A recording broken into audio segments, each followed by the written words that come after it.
আসসালামু আলাইকুম। Poultry farming টেকনিক্সে আপনাদের স্বাগতম। আজকে আমরা বাচ্চার ব্রুডিং সম্পর্কে আপনাদের সঙ্গে কিছু তথ্য শেয়ার করব। পাশাপাশি আপনাদের কিছু কমেন্টসের উত্তরও দেব ইনশাল্লাহ। ব্রুডিং সম্পর্কে এবং অন্যান্য কমেন্টসের ভিত্তিতে কিছু উত্তর দেব ইনশাল্লাহ। আমাদের এই খামারে হচ্ছে 4টা গার্ডার করেছি। এখানে এক একটাতে 450টা বা 550টা এরকম করে আর কি বাচ্চা আছে এক একটা গার্ডারে। আর ওই পাশে যে আরেকটা খামার রয়েছে সেখানে আপনাদেরকে নিয়ে যাচ্ছি। ওই খামারটাতেও আমরা আরও 4টা গার্ডার করেছি। ওটাতে মূলত আমাদের এক একটা গার্ডার আর কি এক একটা মানে সাইজের, যে কারণে আমরা বাচ্চাও আর কি ওই হিসাবে দিয়েছি। এটা আমাদের এই ডান সাইডের যেই খামারটা আছে, যেটাতে আমরা গতবার আর কি 8,000 সোনালি পালন করেছি, ওইটাতেও আমরা ব্রুডিং করেছি। ওই খামারটায় ব্রুডিং আছে অর্ধ প্রায় কিছু কম। আর এই খামারটাতেও যেহেতু এইখানে রুমটা আর একটু বড়, এজন্য এইখানেও ব্রুডিং করা হয়েছে। তো আমরা দেখাচ্ছি, এখানেও আমরা ব্রুডিং করেছি, গার্ডার করেছি হচ্ছে 4টার মধ্যে 550 করেই আছে এক একটায়। তবে একেবারে ওই পাশের যেটা, সেটাতে আছে হচ্ছে আপনার এই যে এটাতে আছে হচ্ছে 650টার মতো। এটা একটু বড় আকারের করা হয়েছে, যে কারণে 650টা। এটার ফিডার ড্রিঙ্কারও বেশি দেওয়া হয়েছে। আর মাঝখানে তো একটা মেডিকেল সাইট করেছি, যেটা আপনাদের সঙ্গে এর আগে শেয়ার করেছিলাম। তো যাই হোক, এখন আপনাদের কিছু প্রশ্নের ভিত্তিতে কথা বলবো। আমাদের এক ভাই জানতে চেয়েছেন যে ব্রুডিংয়ে লাইট কতটা উচ্চতায় রাখতে হয়। মূলত লাইট মুরগির তাপমাত্রার উপরে নির্ভর করে দিতে হয়। যেমন প্রথম সপ্তাহে প্রায় 95 ডিগ্রি সেলসিয়াস তাপমাত্রা রাখতে হবে। সেই অনুযায়ী আপনার লাইট গরম বা শীতের প্রাদুর্ভাব অনুযায়ী লাইট নিচে নামাতে পারেন, অর্থাৎ হোবার যে এক একটা হোবারে 4টা বা 3টা করে। এখানে আমরা 3টা দিয়েছি এখন, যেহেতু এখন মোটামুটি একটু গরম আছে। 2টা এলইডি, একটা আর কি যে নর্মাল যে বাল্ব আছে সেগুলো দিয়েছি। তো এভাবে আমরা আর কি দিয়েছি মোটামুটি, যেহেতু গরম আছে কারণে তাপমাত্রাটা এক কথায় নিয়ন্ত্রণে রাখার জন্য।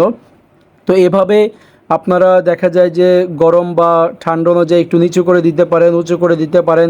এটা মূলত মুরগির পরিবেশ বা তাপমাত্রা অনুযায়ী দিতে হবে। এরপরে আরেক ভাই জানতে চেয়েছেন যে আমরা এক একটা গার্ডারে কতগুলো করে বাচ্চা দিয়েছি। তো এটা তো একটু আগে বলেই দিয়েছি যে কোনোটায় 550 করে, এগুলোতে 550 করে দেয়া আছে। আর ওই পাশেরটায় হচ্ছে 650টা বাচ্চা দিয়েছি। তো ব্রুডিংয়ের মূলত চিক্স ফিডার, এরপরে ড্রিঙ্কার, এগুলো সব কিছুই কিন্তু পরিমাণ মতো দিতে হবে, যেটা আমি এর আগেও বর্ণনা করেছিলাম। 50টা বাচ্চার জন্য একটা ফিডার এভাবে করে দিতে হবে, তারপর আস্তে আস্তে বাড়াতে হবে। তো আমরা এখন আমাদের রাতের যে খাদ্য পানি দেওয়ার দৃশ্য সেটাতে চলে যাবে এবং সেখানেই আপনাদের আরও কিছু প্রশ্নের উত্তর দিব। এটা হচ্ছে আমাদের রাত্রে খাদ্য পানি দেওয়ার দৃশ্যে চলে এসেছি। এখানে একটা মেডিকেল করা হয়েছে, যেটা আগে শেয়ার করেছিলাম। একটা অসুস্থ মুরগি বা বাচ্চা রাখা হয়েছে, যাতে এটা খাদ্য পানি খেতে পারে। দেখেন যে পানির কাছে নিয়ে গেলে এটা কিন্তু পানি খাচ্ছে। তো এভাবে আপনারা একটা মেডিকেল সাইট করবেন আলাদা, ছোট করে একটা প্যালেন শিট দিয়ে, যেখানে কিনা ভালো মুরগি বা ভালো বাচ্চাগুলোর মধ্যে কিন্তু অসুস্থগুলোকে রাখতে পারে, সেগুলো খাদ্য পানি খাওয়ার কোনো সুযোগ তেমন একটা পাবে না। এ কারণে একটু আলাদা করে একটা মেডিকেলের মতো সাইট করে রাখতে হবে। তো যাই হোক, এখন এই যে আমাদের নয়ন, তিনি খাদ্য দিচ্ছেন, আর অন্যান্যরা পানি দিচ্ছেন, বা কেউ পেপার উপরে পেপার বিছাচ্ছেন। এর মধ্যে আপনাদের একটা গুরুত্বপূর্ণ প্রশ্ন উত্তর দিয়ে দিচ্ছি। সেটা হচ্ছে যে এক ভাই প্রশ্ন করেছেন যে তার কালার বার্ড রয়েছে, 41 দিন বয়স, এখন গড়গড় করে কাশি দিচ্ছে। তো তিনি এখন কি ব্যবস্থা নেবেন? মূলত মুরগি না দেখে বা বিস্তারিত না শুনে যদিও বলা যায় না, তারপরেও আমরা বাহ্যিকভাবে একটা সাজেশন দিচ্ছি। আপনারা নিকটস্থ কোনো ভেটেরিনারি ডাক্তারের সঙ্গে এটা পরামর্শ করে নিতে পারেন। সেটা হচ্ছে যে আপনি টিলমাইসিন দিবেন, নিওমাইসিন দিবেন, আর হচ্ছে অ্যারোম্যাক্স দিবেন। টিলমাইসিন এটা 2 লিটারে 1 ml, নিওমাইসিন 2 লিটারে 1 ml।